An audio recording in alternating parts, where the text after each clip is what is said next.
Hey there, welcome back to Tech Savvy 101 AI and Automation Made Simple. I'm your host, Sarah Baker, your tech savvy bestie who is here to help you simplify your business, embrace automation, and save hours every week. Today, I'm excited to bring you the second episode of our Automated Systems That Scale mini-series, where we're exploring how the right project management system can transform your business from manual and chaotic to automated and streamlined. Throughout this series, I'm showing you exactly how to leverage Asana's powerful automation and AI capabilities to create systems that help you run your business on autopilot. If you're tired of repetitive tasks eating up your day, if you're drowning in follow-ups and deadline tracking, or if you're ready to scale without working more hours, this series is your roadmap to building an automated business machine. In today's episode, we're focusing on setting up your Asana workspace with automation in mind from day one.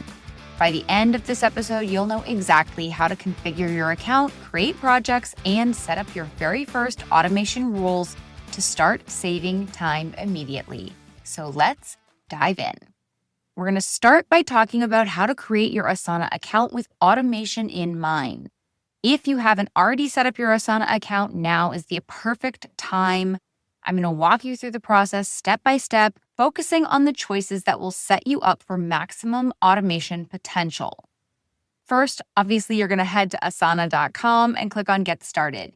You can either sign up with your Google account, an Apple account, or your email address.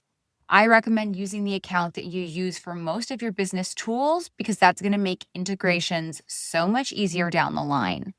Once you're in, Asana will ask you what you want to use it for. Even if you're a solopreneur, I recommend selecting Work with My Team. The reason for this is because rather than Organize My Work, which is the other option, the team functionality unlocks more automation features, even if your team is just you, yourself, and you. Next, you're going to choose your primary role and department. This helps Asana suggest relevant templates. The templates are amazing. You don't have to start from scratch. It's going to auto-build a lot of the projects for you. You can always access all of the templates regardless of what you select at this stage, but do not forget about the templates, and we're going to dive into that a little bit further. Now, you're going to come to the workspace creation step. This is really important because your workspace name becomes the overall container, like the umbrella for all of your projects. I recommend naming this whatever your business name is or just a clear descriptor of your business function. According to a survey by Wellington, 56% of project management offices reported a significant improvement in efficiency when they structured their digital workspace to match their organization's structure.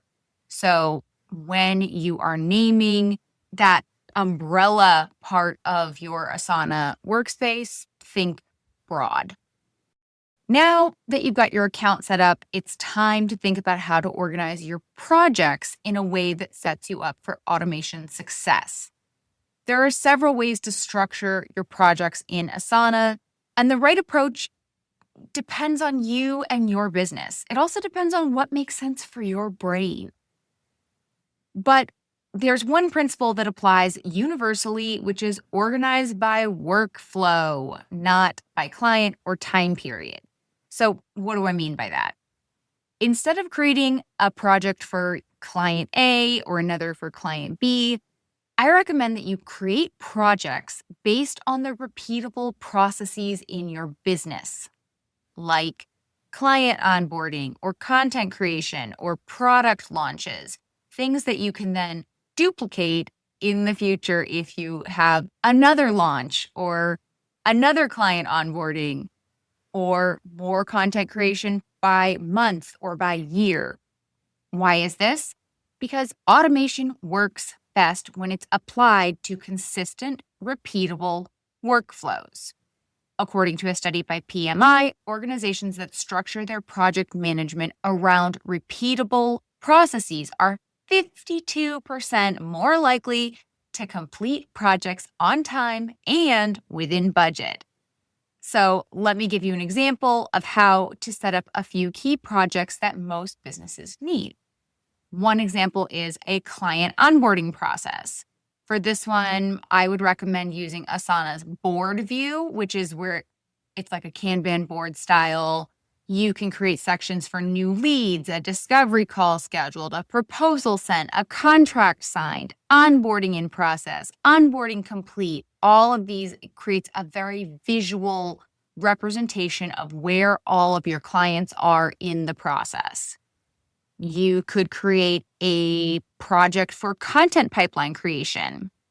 And in this example, you could create either a board style or a calendar view, which is extremely helpful for content creation. And sections could include content ideas in research, in production, ready for review, scheduled, and published. You could also create an operations hub, depending on your business style.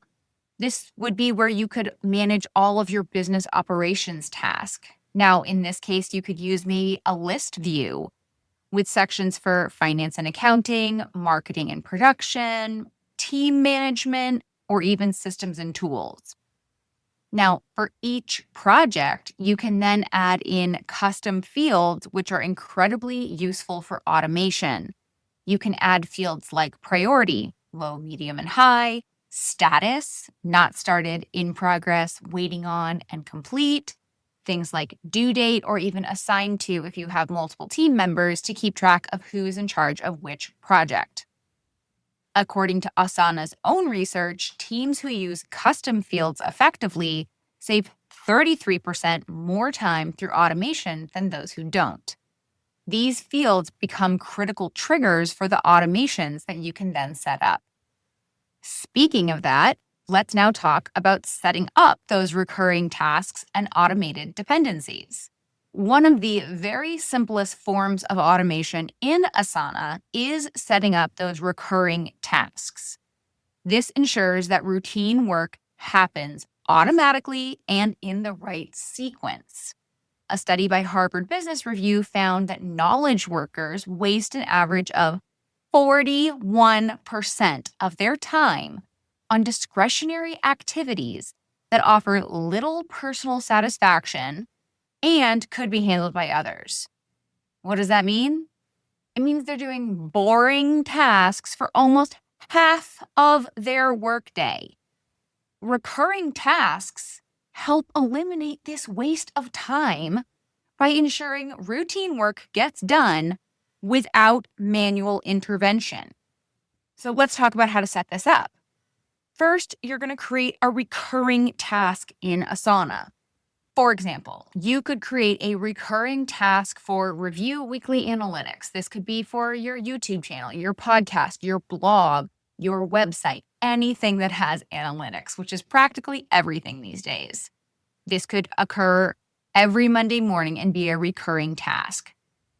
Inside Asana, it's as easy as clicking on the calendar icon next to the due date and selecting Make this task repeat. You can choose how often you want it to repeat, daily, weekly, monthly, or even a custom pattern like every 2 weeks or every 10 weeks or every fourth Thursday, every first Monday of the month.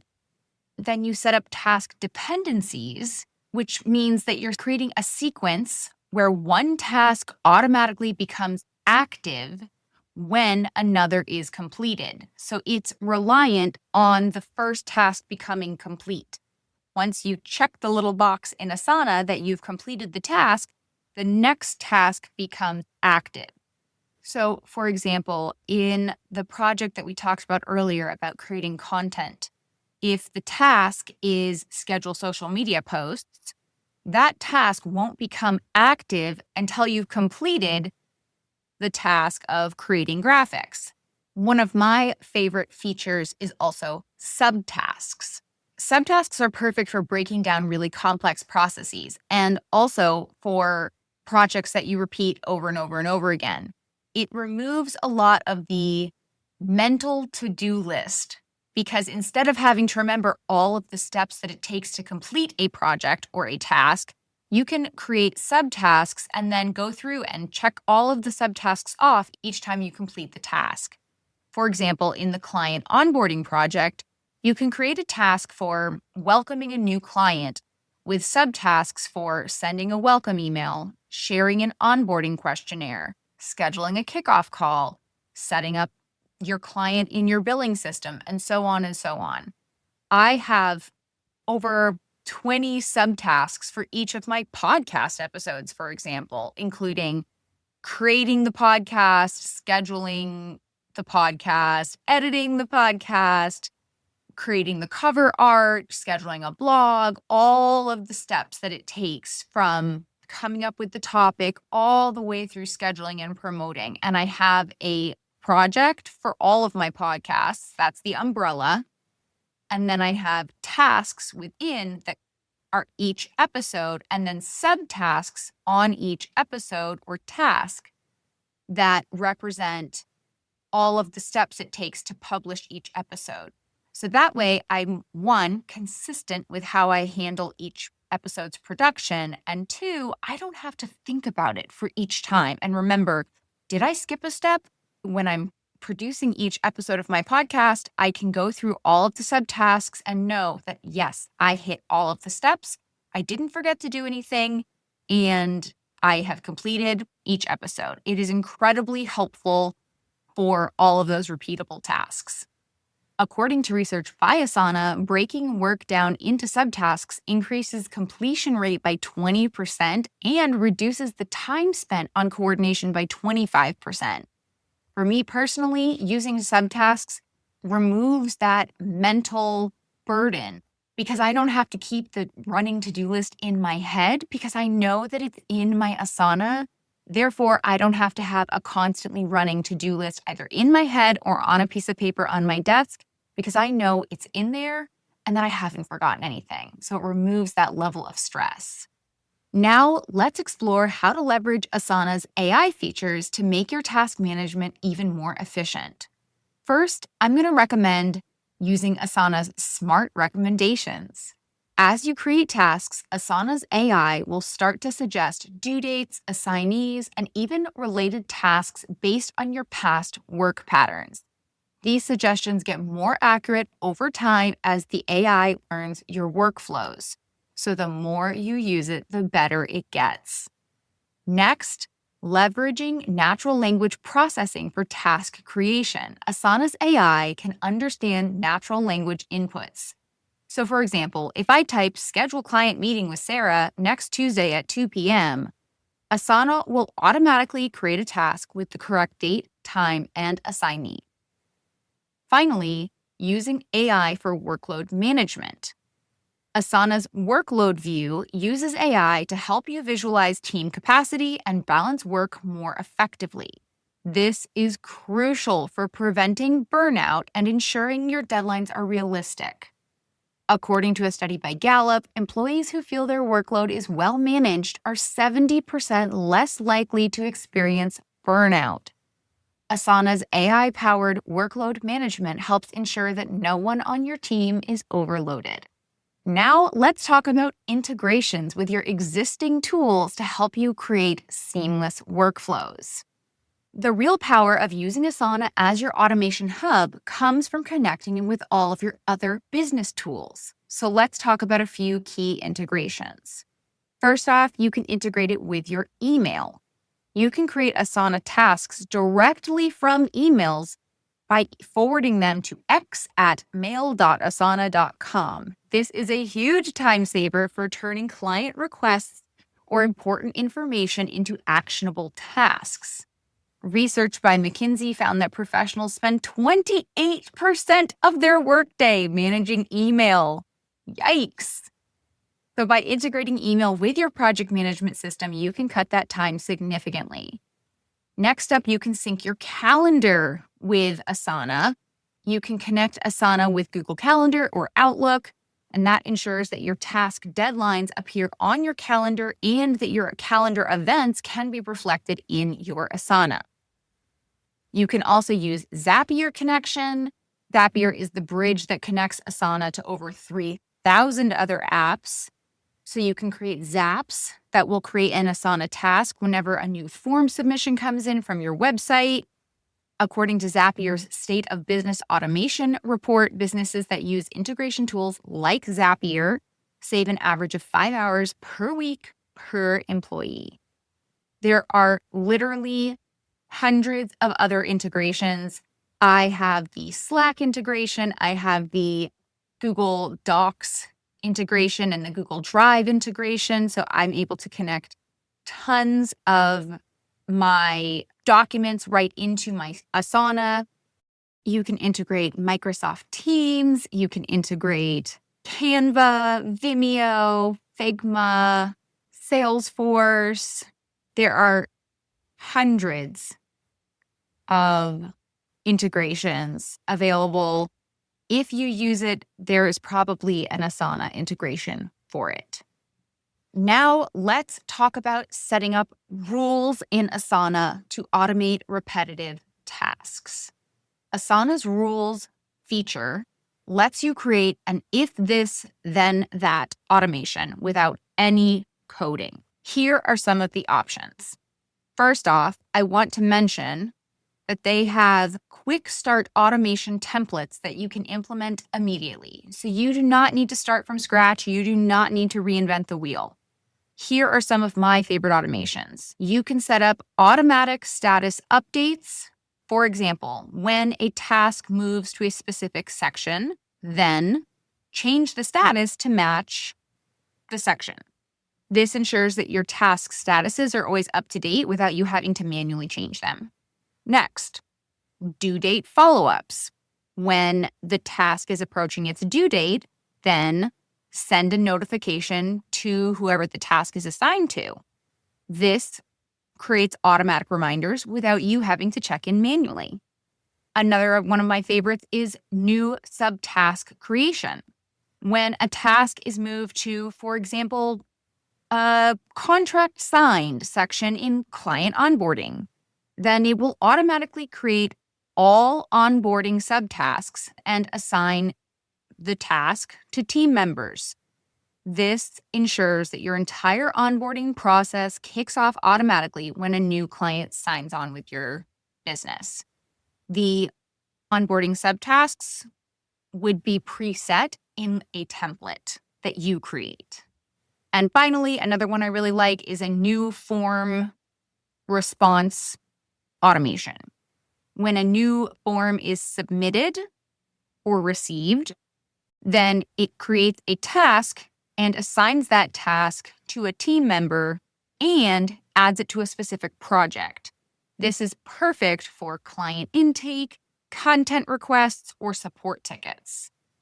So all of these are really, really great ways to automate repetitive tasks using rules. According to Asana, teams that use rules effectively automate an average of 7 hours of manual work per week. That is a whole business day. And these templates can give you an immediate head start on how to get started in Asana. So we've covered a lot of ground today. You now have the foundation for an automated business hub in Asana.